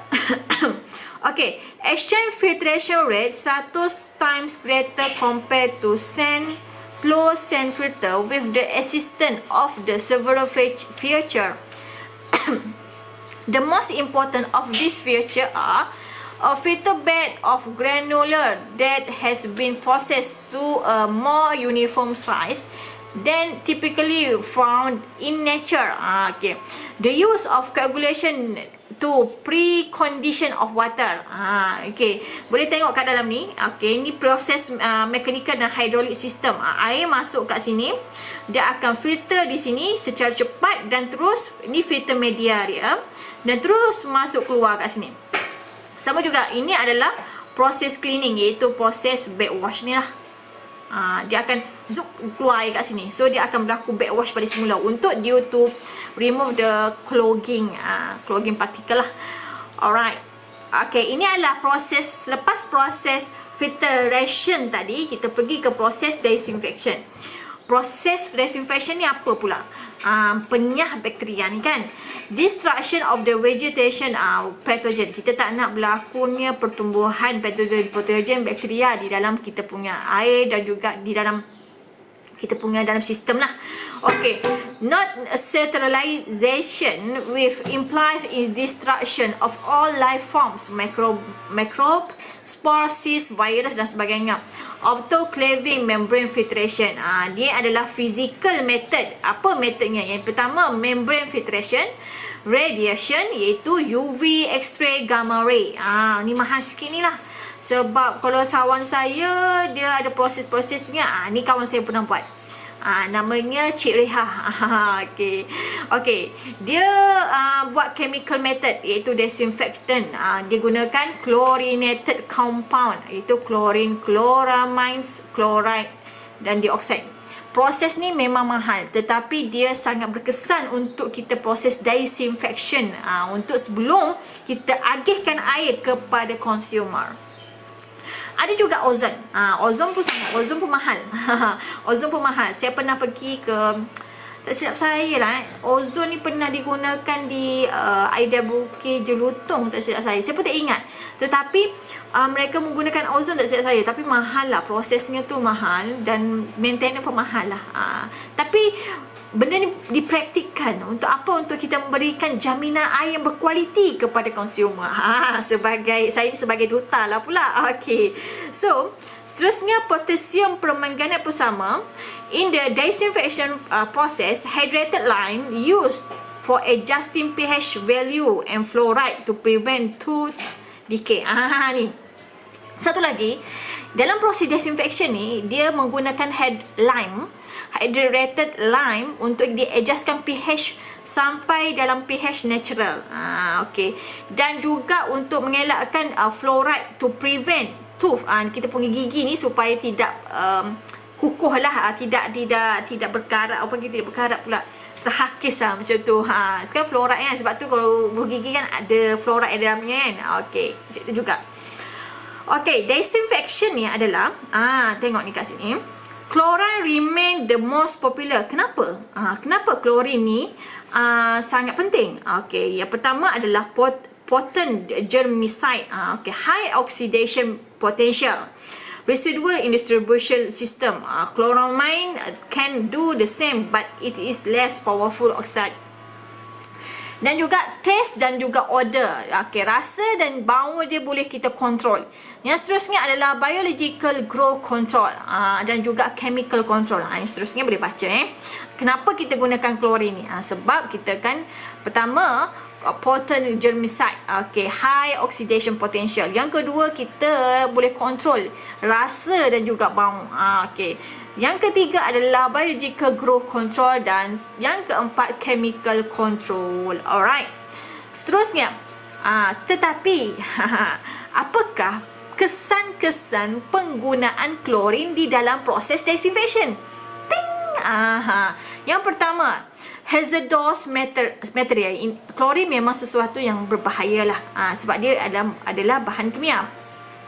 Pungent compound, dia adalah sebagai satu, memanglah dia boleh boleh mengelakkan bau dan juga rasa, tetapi dia memberikan eye irritation juga. Kalau kesan yang sangat tinggi lah. Seterusnya, microbial resistant to klorin. Ada juga microbial ni, bila dia dah selalu jumpa, dia dah resist, dia dah imun dengan klorin tersebut. Kan bakteria ni hebat juga. Bila dia dah selalu jumpa je klorin ni, dia dah imun dengan tu dan dia dah padat. Dah okey dah dengan benda tu, tak ada masalah. Okey. Seterusnya adalah disinfect by product DBP formation. Potential health hazard. Dia akan menyebabkan berlaku karsinogen, mutagen dan sebagainya. Tetapi kita kena kontrolkan penggunaan klorin ini. Sebab tu kita kena design betul-betul, as an engineer, kita kena design betul-betul supaya kita menggunakan sesuatu itu memberi manfaat yang baik. Bukan saja memberi manfaat yang baik, tetapi memberi kesan yang sebaliknya tidak. Jadi kita kena gunakan fikir dan jangka masa yang panjang, apakah kesannya. Kalau kita menggunakan kelompok klorin yang sangat panjang, mungkin kita gunakan sekejap saja ataupun bagaimana, itu bergantung kepada kita kesannya. Mungkin you all bersama master atau PhD selepas ini berkaitan tentang chlorination dan disinfection di dalam water treatment plant. Okey, mari kita pergi ke seterusnya. Summary. Okey, kesimpulannya, first, kalau kita process of water treatment ni, yang pertama adalah screening. Ni screening. Lepas tu kita aeration. Lepas kita, mula-mula air masuk daripada sungai. Pergi ke screening. Dia screen dululah. Screen ada berapa filter? 2. Coarse dan juga fine filter. Ingat keluar masuk peksa nanti. Okey. Seterusnya, lepas screening proses, ada aeration proses. Kenapa kita buat aeration proses? Ingat Okey, lepas tu kita buat coagulation proses. Kita masukkan apa? Ada 3 tadi. 3 perkara jangan dilupakan. Chemical yang digunakan, apa dia? Seterusnya kita proses, lepas coagulation kita masuk jadi flocculation. Bila dah kita masuk bahan kimia, dia terus bergumpal. Bila bergumpal, dia akan precipitate dan menjadi sedimen. Penggumpalan dan terus dia mendap ke bawah. Ada apa? Clarifier tadi. Ingat Lepas tu ada berlaku proses softening tadi. Ingat. Lepas tu filtration dan terusnya disinfection. Selepas tu barulah kita pergi ke seterusnya. Okey, baru kita boleh berikan air tu dengan baik kepada consumer lain. Alright? Next. Okey. Sekarang selepas kita dah buat treatment, kita dah buat dengan baiknya. So apa proses seterusnya? Proses seterusnya adalah water distribution system. Seronok belajar environment ni sebenarnya. Banyak kita proses-proses yang dijalankan. Sebenarnya luas. Beruntungnya civil engineering ni dia banyak cabang. Dia boleh pergi environment. Environment banyak pula. Boleh water, boleh wastewater, noise, air dan sebagainya. Sangat banyak. Cuma kita je rajin atau tidak je nak belajar. Tapi kita kena rajin lah, sebab kita ni dah belajar dah ni. Dah sama belajar, seronok kan? Okay. So, water distribution system ni apa? The purpose of distribution system is to deliver water to consumer with appropriate quality, quantity dan pressure. Okay. Maksudnya, lepas kita dah buat treatment tadi, tugas kita sekarang ni, kita mesti nak distributekan air yang bersih itu kepada consumer lain. Dengan kita menitik beratkan yang pertama, A, quality, B, quantity, C, pressure. Kenapa pressure? Sebab kita nak memberikan air tu laju dan pantas kepada consumer. Macam tu. Saya ni sukalah kalau duduk Johor ni, kan. SAJ, kembang kempis orang SAJ nanti. Okey. Bila SAJ ni kualiti airnya okey. Okey, sepanjang saya duduk kat sini, so far okey, alhamdulillah. Okey. Kuantiti pun okey, alhamdulillah, dan juga pressure dia pun okey. Saya harap SAJ boleh teruskan lagi kualiti yang telah diberikan. Terbaik. Okey. Distribution system ini used to describe collectively the facilities used to supply water from its source to the point of usage. Maksudnya dalam proses pengagihan sistem ini, dia adalah sesuatu yang untuk supplykan water dengan baik yang terus sampai ke tempat customer. Macam gitu, okey? Okey, requirement of good distribution system. Apakah requirement yang diperlukan untuk dalam proses? Apakah requirement yang perlu untuk good, untuk yang terbaik, sistem distribution yang terbaik? Yang pertama, water quality should not get deteriorated in the distribution pipe. Maksudnya, water quality ni tidak boleh tidak menjejaskan pipe tersebut. Maksudnya, pH-nya okey, hardness-nya okey, mematuhi standard. So, water quality yang pertama. Yang kedua, it should be capable of supplying water at all the intended place with the sufficient pressure head. Mestilah memberikan air tu secukupnya dengan pressure yang sesuai. Jangan terlampau kuat sangat dan jangan terlampau slow sangat. Dia sesuai pressure-nya. Sebab tu water treatment plant ni tempatnya tinggi, empangan dan sebagainya. Seterusnya, it should be capable of supplying the requisite amount of water during the firefighting. Dan ia juga cukup untuk supplykan sekiranya berlaku kebakaran. Sorry. Terlepas tadi. Sekiranya berlaku kebakaran, air tu cukup. Jangan tak cukup. Air mesti kena cukup. Ini adalah kriteria dia. Okey? Sebab bila kita jadi engineer ni, kita kena fikirkan masa hadapan. Okey. Next. Okay, the layout should be such that no consumer would be without water supply during the repair of any section of the system. Dan juga layout juga mesti kena mencukupi untuk sekiranya kalau kita ada berlaku proses maintenance, kita nak baiki ke, ada kebocoran ke berlaku, mestilah kita mencukupi bila sediakan air tersebut. Mungkin kalau kita kata, kat tempat Taman A, okey, Taman A ni dia dah buat maintenance, so mesti kena mencukupi. Dah stok air kan, kita mesti mencukupi dan berikan notis supaya consumer ni tahu sebenarnya air tu untuk disekat.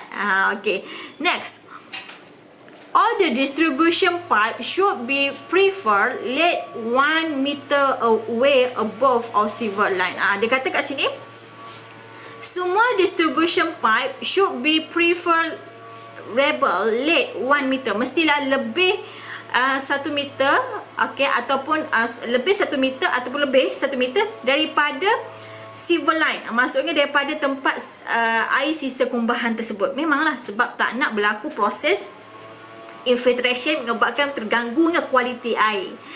Okey.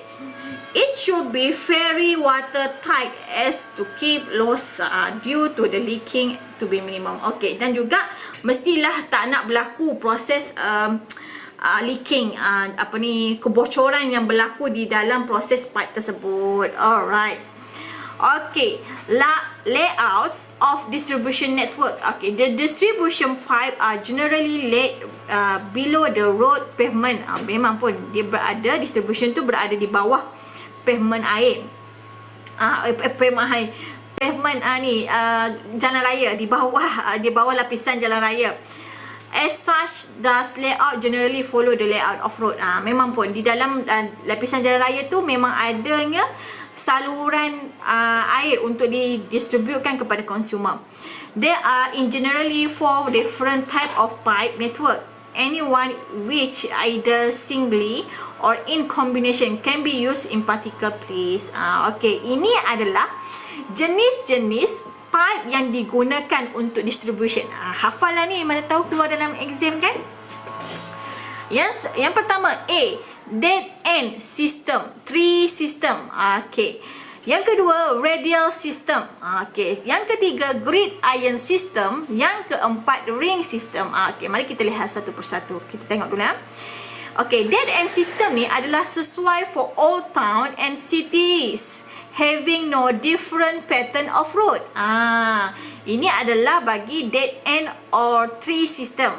Okay. Dia adalah sesuai untuk bandar-bandar yang lama, dan bandar-bandar yang tiada perbezaan different dia punya road jalan tu lah. Okay, bagi radial system. Okay, radial system ni pula, the area is divided into different zone. Okay, the water is pumped into the distribution reservoir, keep in the middle of each zone. Okay, ini adalah radial system. Okay, sorry ini okay. The supply pipe are laid rapidly ending towards the periphery. Okay, sekejap saya tengok sekejap. Oh, maafkan saya. Ini sorry ini adalah bukan gambarnya. Saya minta maaf, ini bukan gambarnya. Okay, tetapi bagi radial zone ni adalah untuk distribution reservoir keep the middle of each zone. Dia ada simpanan air bagi setiap zon tersebut. Mungkin satu taman dia ada satu simpanan air tersebut. Ini bagi radial system. Okay, seterusnya adalah grid iron system. It is suitable for cities with the rectangular layout, where the water main branches in late rectangular. Maksudnya bila air masuk kat sini, dia ada pecahan-pecahan dia ni. Macam gini. Ni adalah sistem sistem dia punya pecahan bagi distribution the water. Contoh mungkin ada rumah teres ke dalam bentuk empat segi kan, rectangular tu. Ni boleh diagikan sebagai grid iron system. Okey, seterusnya adalah ring system. The supply main is laid all along the peripheral roads and sub main branch out from the main. Okey, ini adalah ring system. Okey. This system also follow the grid iron system with the flow pattern similar in character to the dead end system. Dia macam sama juga dengan dead end system yang awal-awal tadi.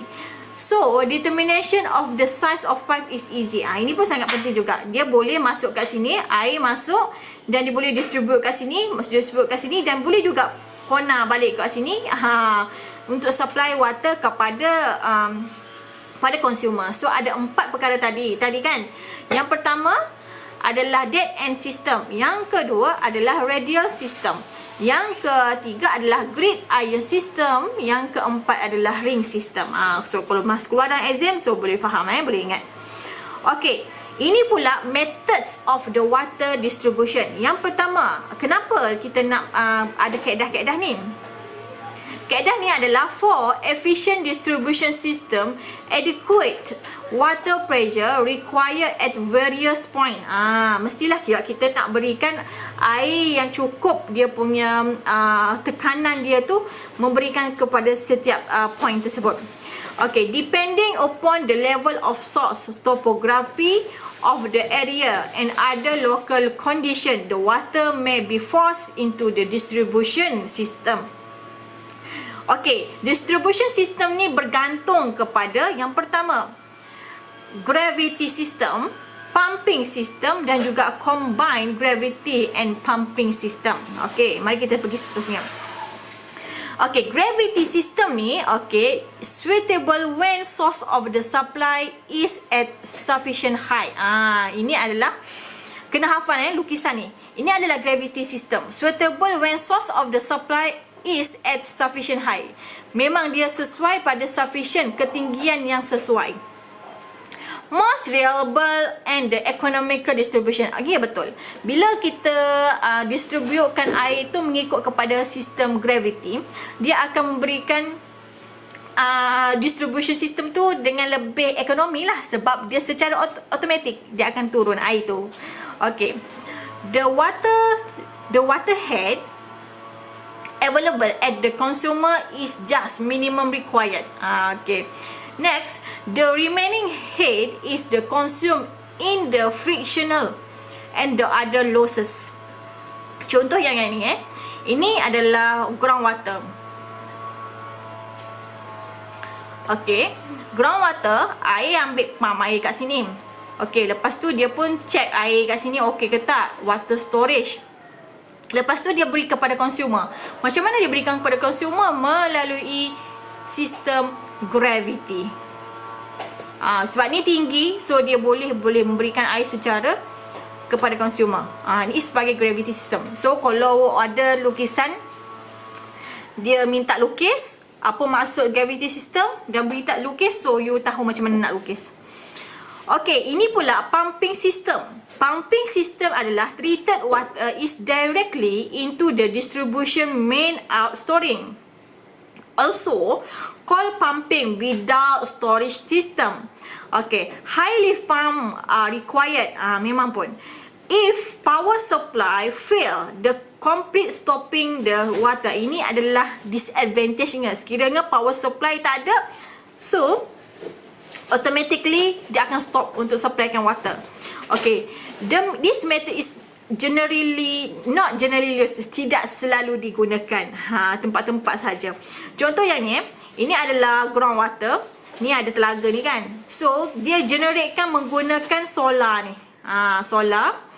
Okay, so ada elektrik kat sini. Okay, bila ada elektrik, dia akan pump naik ke atas air ni, reservoir, barulah dia berikan kepada consumer. Ni adalah pumping system, generate dia punya tenaga menggunakan sistem elektrik. So ni boleh lukis sekiranya ada soalan yang keluar peksa. Okay, next. Okay, combined gravity dan juga pumping system. Most commonly system. Ya, betul. Biasanya dijalankan. Dia digabungkan kedua-dua ni. Yang seterusnya, treated water is pumped and stored in the elevated distribution reservoir. Memang pun air yang telah dibuat treatment akan dipump dan store di dalam elevated distribution reservoir. Okay, then supply to consumer by action the gravity. Macam tadi juga. Yang ni dia masuk sorry. Okay, yang ni dia masuk gunakan pump elektrik sebab tempat yang tinggi. Tetapi bila dia pump, ini adalah sistem menggunakan gravity. Okay. Okay, seterusnya the excess okay, the excess water during low demand period gets stored in reservoir and get supply during high demand period. Air yang banyak ni pada low demand period get stored, akan disimpan di dalam reservoir dan akan diberikan supply pada waktu demand yang tinggi. Waktu contoh kadang-kadang waktu hari raya, semua balik kampung hari raya, so penggunaan air tu yang banyak, so dia akan menggunakan air yang banyak. Okay. Seterusnya, ini adalah sistem economical, efficient dan juga reliable system. Alright. So, kita pergi ke seterusnya. Tadi gambar tadi kan. Ini pula gambar seterusnya. Okay, ini raw water pumping. Okay, raw water pumping daripada air tadi. Okay, contoh daripada sungai ke dan sebagainya. Okay, seterusnya berlakunya proses sekejap, kita tengok ni. Ini pun sama juga. Raw water storage, tempat simpanan air juga ni. Okay. Okay, bila pergi ke seterusnya, okay, kita pergi ke raw water pumping facilities. Pergi ke screening, coagulation, flocculation, sedimentation, filtration, disinfection, finish water storage. Okay, lepas tu dia pun pergi high service pumping. Okay, lepas tu ini kan masih lagi pumping system. dia pun terus pergi ke elevated storage. Lepas pergi ke elevated storage, okey, barulah dia distributekan air tu kepada consumer dengan pelbagai jenis sistem. Yang pertama ada loop atau grid configuration, branch configuration. Boleh dia berikan kepada, contoh ni rumah teres bentuk 4 segi macam gini. Ni rumah Ahmad, ni rumah Ong, ni rumah Sly, ni rumah Adam, ni rumah apa kan, dia berikan macam ni. Tetapi kalau kadang-kadang dia ada bentuk rumah macam gini kan, macam gini. Ni rumah Syamala, Samita, ni rumah Syafarana ke kan, ni rumah Nadia ke. So bentuknya berbagai, bergantung kepada design tempat yang mereka nak distribute tersebut. Okey, ini adalah gabungan gravity on pumping system. Okay, distribution reservoir. Okay, distribution reservoir ni ada apa? Also called service reservoir are the storage reservoir which store the treated water for supplying water during emergency, such as during fire, repair, and also to help in absorbing the hourly fluctuation in the normal water demand. Okay. Adalah proses yang untuk distributekan reservoir air lah. Okey, seterusnya. Okey, ini adalah fungsi-fungsi distribution reservoir. Fungsi-fungsi untuk dia distributekan air tersebut. Yang pertama, to absorb the hourly variation in demand. Okey, untuk diabsorbkan hourly variation in demand. Kalau misalnya ada demand yang berlaku, so dia boleh memberikan absorb lah, penjerapan pada waktu dia berlaku proses yang dikehendaki. Yang kedua, to maintain constant pressure in the distribution main. Dia adalah untuk maintainkan supaya dia tekanan yang dia berikan kepada sistem distribution tu adalah sekata. Seterusnya adalah water store can be supplied during emergency, dan air yang disimpan ini boleh disupplykan semasa waktu emergency, seperti berlaku kebakaran, berlaku apa-apa saja, macam contoh maintenance, pipe dan sebagainya. Location and height of distribution reservoir juga agak penting. Kenapa? Ini adalah requirement yang diperlukan. Yang pertama adalah should be located as close as possible to the center on demand. Kalau macam contoh, kita mestilah tempat tu tengah-tengah, so dia senang distribute. Lokasi dia mestilah close, berdekatan dengan center of the demand yang diperlukan.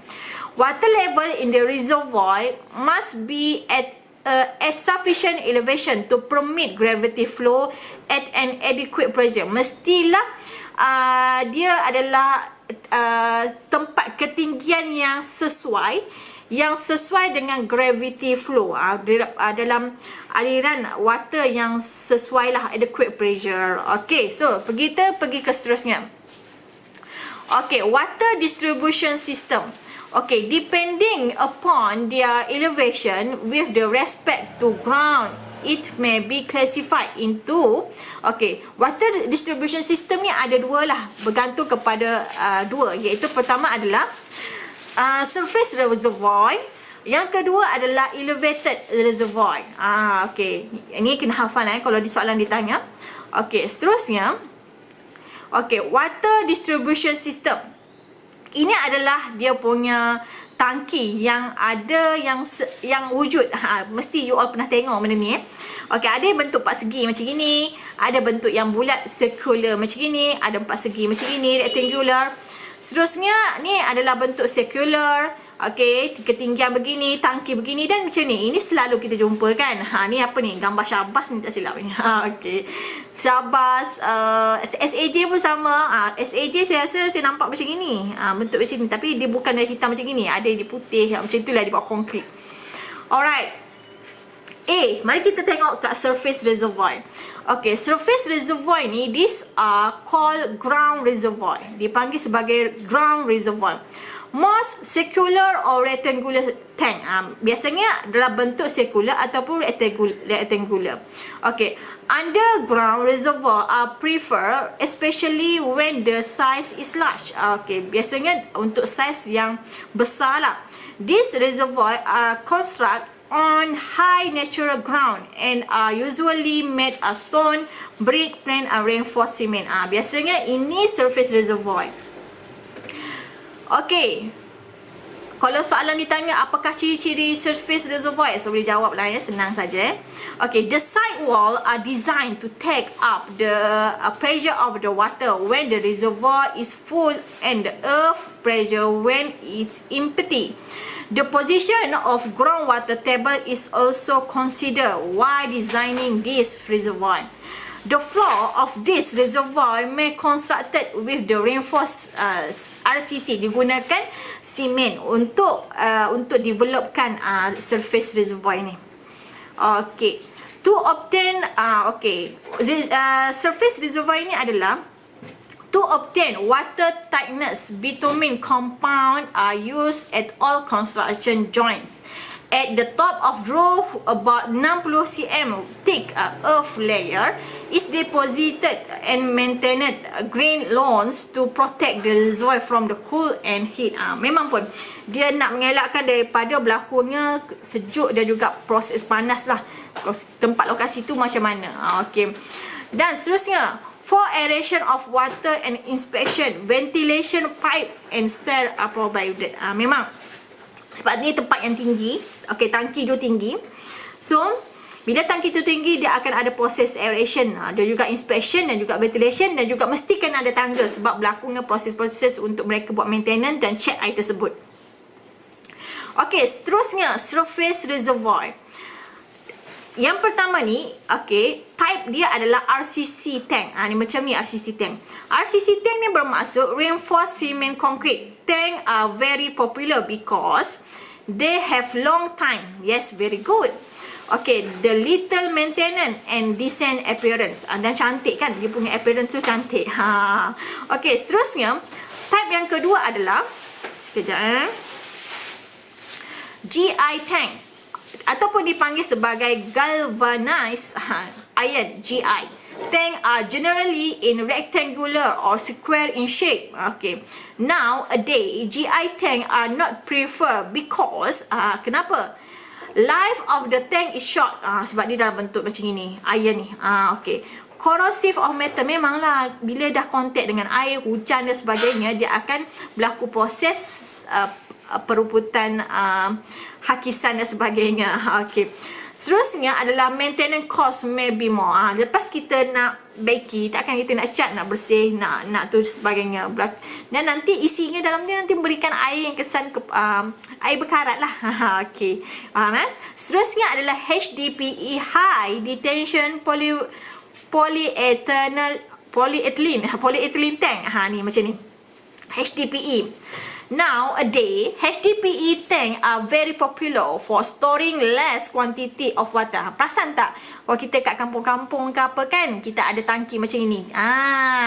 Okay, biasanya digunakan lah. Useful for residential purpose. The following of the advantage of HDPE ni. Apakah kebaikan kita gunakan HDPE tank ni? Biasa setiap rumah ni ada ni biasanya untuk simpanan air. Okay, handling is easy because lightweight, dia ringan sahaja. Cheap in cost. Maintenance cost is low. Cleaning of tank is easy. Memang senang untuk kita cleaning kan. Sebab dia ada satu lagi pipe yang boleh dia panggil pipe apa? Panggil pipe imbah tu untuk buang air yang kalau misalnya sebulan 2 bulan kita dah pakai, dia ada kedodok, kita boleh buang air kat situ. Okay, B. Ini adalah elevated storage reservoir. Okay.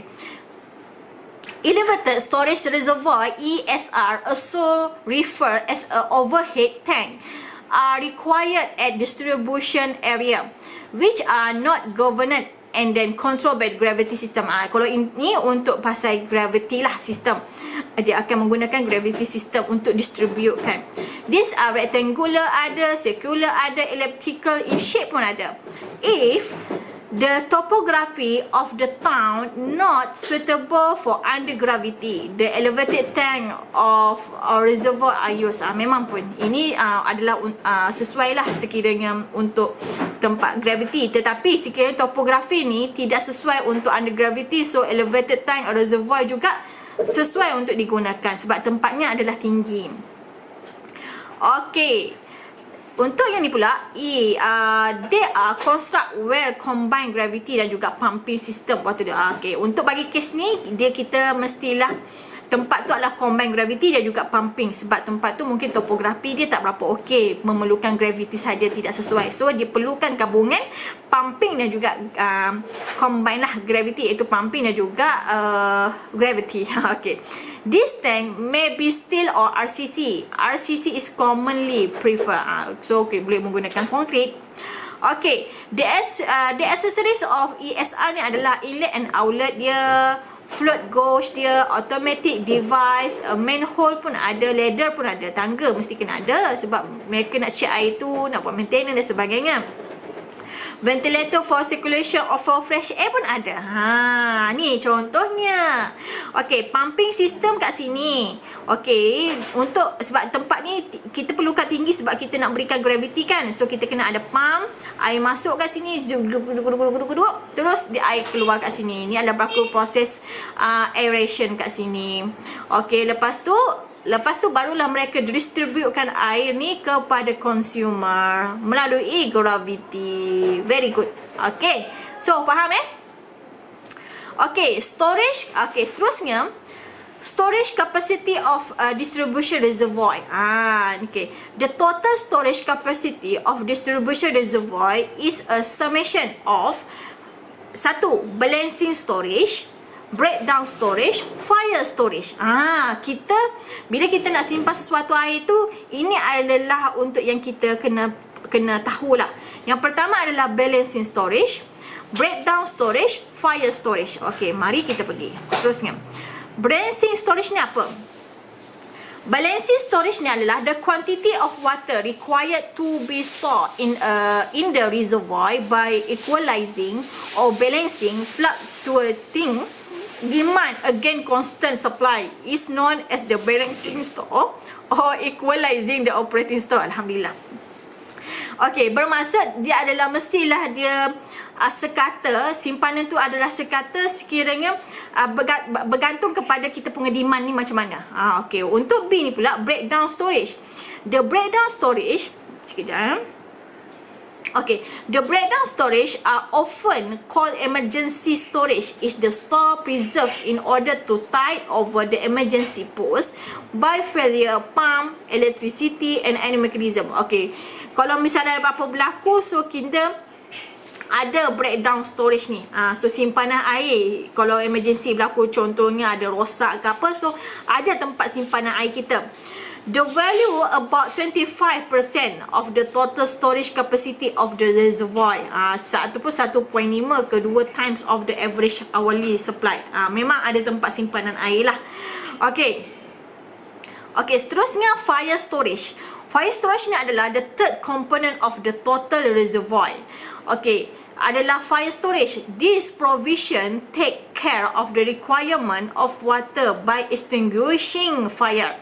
A provision 1 to per person per day is sufficient to meet the requirement. Ini juga penting untuk kita buat sesuatu tempat simpanan air lah bagi sebabkan oleh fire storage ni. Okay, so mari kita pergi ke calculation. Example yang ketiga.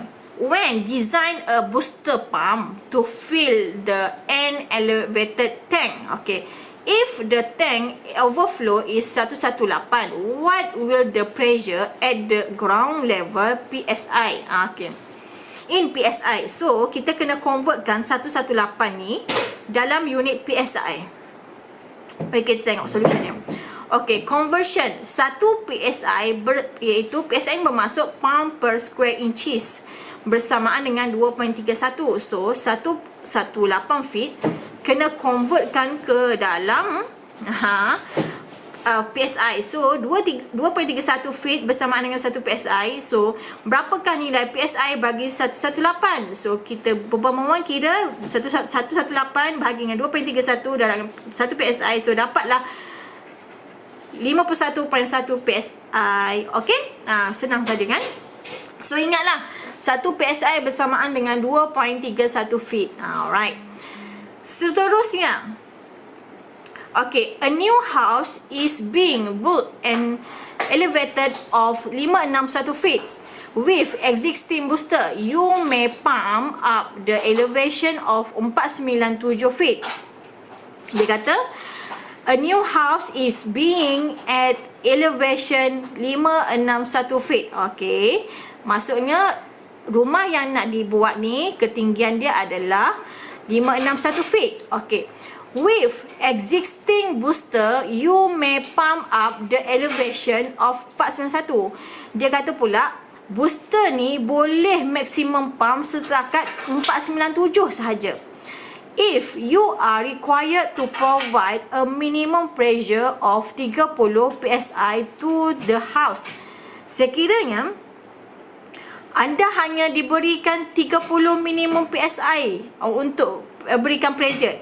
At what? Dia kata, at what water elevation will the house have the required pressure?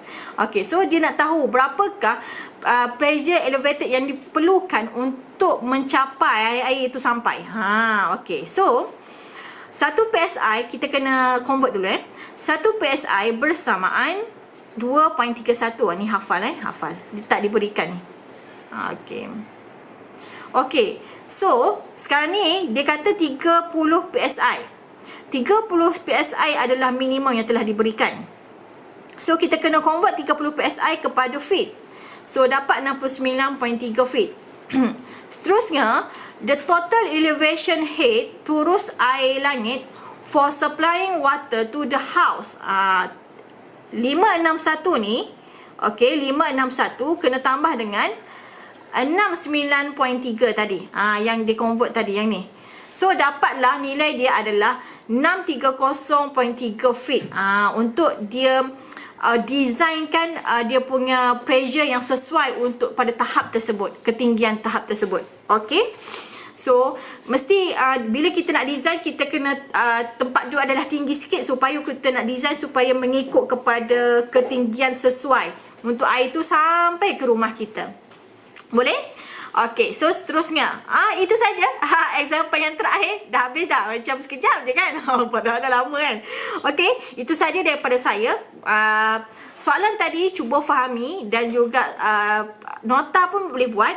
Okay, kalau ada soalan-soalan, ada masalah, boleh tanya kepada saya. Sekiranya kita akan jumpa lagi pada masa akan datang untuk chapter yang seterusnya. Okay, bye semua. Bye. Assalamualaikum.